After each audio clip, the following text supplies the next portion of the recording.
So, we are officially looking back at 2021 in the rearview mirror. I'll miss this year about as much as I miss Alfheim Online, i.e. not very much. Still, despite being an all-around dumpster fire yet again, 2021 did at least give us some great new shows to obsess over. So, why not look back on 2021 one more time before we ditch it entirely and pretend it never happened, by talking about the 10 best anime of 2021. Also, here's your obligatory please subscribe. Yes, please subscribe, it'll be cool, yep. So, let's start this countdown off by rolling in with Skate the Infinity. He was a skater boy, she said to you later boy, you'll be inside an anime. Look, this is a high-speed, high-adrenaline, high-stakes anime where downhill skateboarding takes up most of the time, and if that doesn't do it to you, then guess what? You and I might have some beef.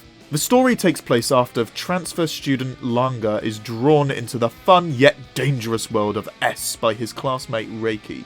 And what is S, you may ask? Well, it's a no-holds-barred downhill skating competition that takes place in an abandoned mine. Yeah. Honestly, this show is just pure fun to watch. Yeah, it's a little cliched in places, and it lacks nuance or depth. But look, if you want a no-nonsense casual thrill ride, then this is certainly something that's going to grab your attention. It's loud, it's impulsive, and overall, it is frickin' fun. And now we've got My Senpai is Annoying. Yeah, guess what? Sometimes you don't need giant robots or anything over-the-top supernatural to be fun. You just need a simple, fun concept with some interesting characters. And that's what this one does. My Senpai is Annoying is an office rom-com focusing on the teeny tiny Igarashi as she gets increasingly frustrated with her work colleague, but as you can probably tell, things eventually go in a different direction. Part of what makes this office romance work is that the central characters aren't the only ones who get a focus. There's a great sense of ensemble here, as plenty of other characters get to throw their hats in the ring too in a way that most rom-com anime don't normally focus on. It's not anything that's going to change your life, but you know, if you get home from work and you're tired and you've had a bad day and you just want to chuck something on that's lighthearted and going to make you giggle, then you won't miss with this one. And now we've got Todoroki Destiny. Now, not since Your Lie in April has anime and music gone so profoundly well together. Of course, though, this is a completely different vibe to that. Todoroki Destiny tells the story of a world infested by these monsters called D2s who are attracted to the sound of music. Now, humanity fights back against these people with music arts, who are essentially these female figures who are the embodiment of music and are also deadly weapons. It's a really, really cool series and is brought together beautifully. The relationship between Tact, the lead character, and his music art Destiny is really, really nice. The imagery is just stunning, and of course, naturally, the focus on music gives it this really, really ethereal and beautiful vibe to it. Overall, it has a couple of problems here and there, it's a little rough around the edges, but if you want a beautifully animated series, for the most part, that's got some really rich ideas and very good character design, then you do not want to miss this one. Plus, it did definitely hurt to hear that the whole thing was just a prequel to a mobile game, but, well, if you get a good season of anime out of it, I guess it's worth it? Yeah. And coming at you next after that is Tokyo Revengers. So this show is basically what would happen if you took Erased and you, turned it into a shonen anime. I mean, screw it! Why not? Tokyo Revengers follows Takemichi, a man who used to live it up in his school days, but years later has become a bit of a loser with no clear life direction. So far, so relatable. However, what's less relatable is when a near-death experience, or debatably actual death, causes him to wake up 12 years in the past. He uses this sudden time travel mechanic to attempt to alter his future. This series has got some pretty stellar animation for the most part, compelling characters, and strong time travel mechanics, which is not always easy to do. Now, personally, I do think it is a little bit repetitive and a little bit overrated, which is why it's a little bit low on this list to Listen to me say little bit again. But despite that, it's still been an incredibly popular show this year, and I think it deserves a place. You know, with all the negativity being said, the characters are a lot of fun, the plot is very interesting, it's got a nice visual style, and you get a lot of bang for your buck with it. Coming up next is Miyarakochan. I'd like to demonstrate what happens if you go into this anime completely blind. Oh, this is cute. I like these characters. It's lots of fun. Yeah, Miyarakochan is a show that really banks on its duality. On one side, you've got this really cute and fun series, and the other part is just pure existential dread and horror.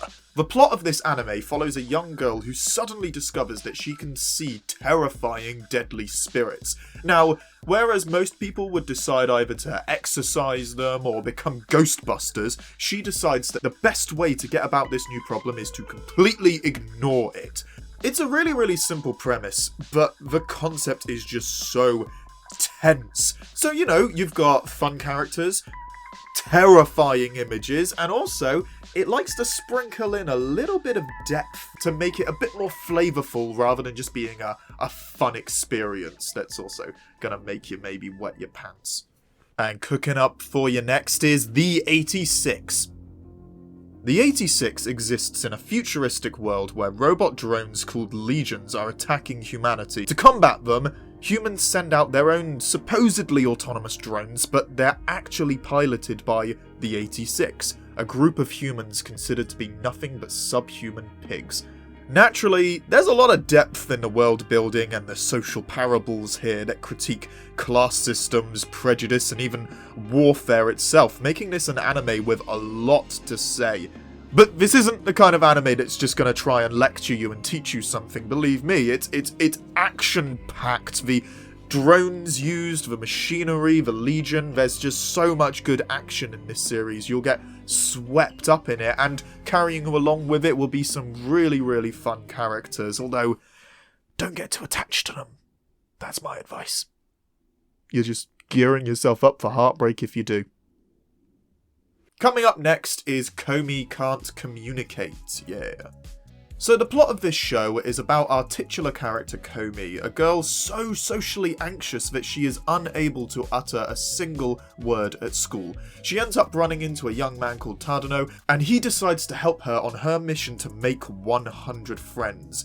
Look, as a ginger person, I completely understand the idea of having social anxiety and not wanting to talk to people, but actually, all jokes aside, this show is just so fantastic at being honest in regards to the main character's social problems. It's often played for laughs, but at the same time, there's this genuineness that makes you really respect Comey and her friends and understand just how difficult it is for her.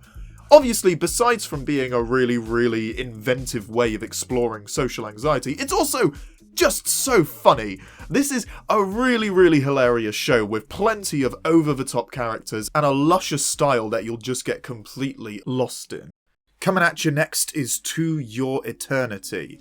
Now, this one was originally slated for a 2020 release, but got pushed back and thus shafted into 2021, and oh boy, good for you, To Your Eternity, because if you hadn't done that, you wouldn't have been able to make it onto this video.